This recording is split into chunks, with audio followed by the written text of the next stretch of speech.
দিদিকে কেন মামলা থেকে অব্যাহতি দেওয়া হয়েছে আমি এটা বুঝি না। পরকীয়ার কোনো শাস্তি নাই, এটা কোন কোন ধরনের ল? আলভি যতটুকু দোষী, তিথি অতটুকু দোষী। 2 দিন ওগুলো শোনার পরে ও সরে গেল না কেন? ওর তো উচিত ওর যদি এত সময় ওকে বেহায়া পুলিশ কেন ধরতে পারছে না সেটা ভাই আমি কিভাবে বলবো বলে? এটা তো পুলিশের কাজ। আমি আমার আরেক বান্ধবী লুপেন আমরা কিন্তু এতদিন চিল্লাই খালি বলছি, নতুন করে আসলে বলার কিছু নাই।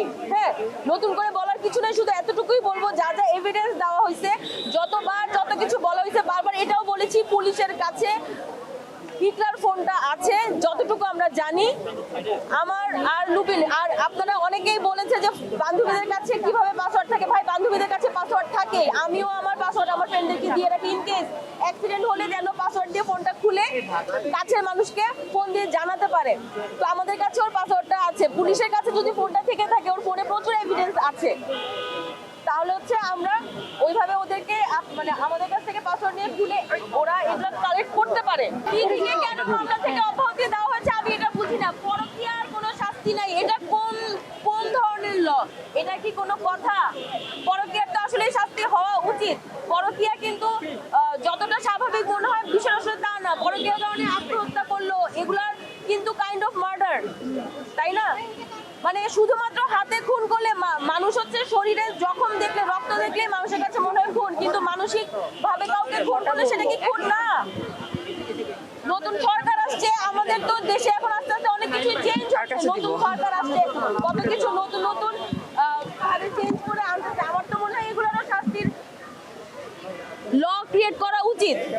তাই তো পরকীয়া এখন অনেকে বলবে যে মেয়েরা ছেলে, ভাই পরকীয়া শাস্তি সেটা ছেলে হোক মেয়ে হোক যেই করুক সেম হওয়া উচিত। আর তিথি আলভি যতটুকু দোষী তিথি অতটুকু দোষী, দুজনকে। আর তিথির এগেইনস্টে ডেফিনেটলি ও তো আসামি, ওই তো আসামি, ও তো তিলে তিলে আমার বান্ধবীকে শেষ করছে।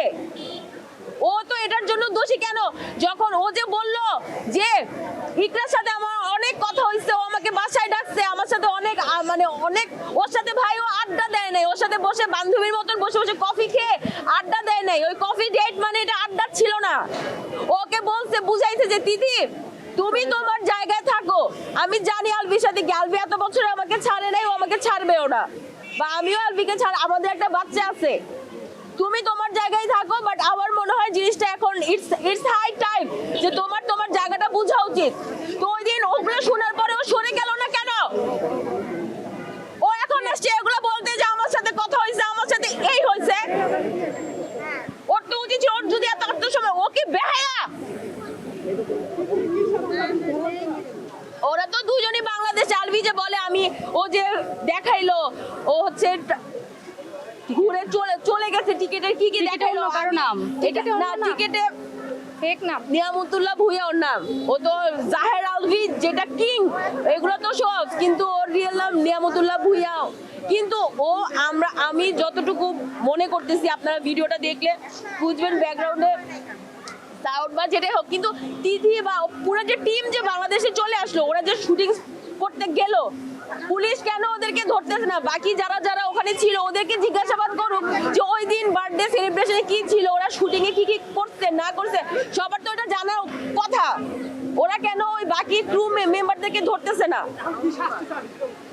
আইনের আওতায় আনবে, সুষ্ঠু তদন্ত চাই।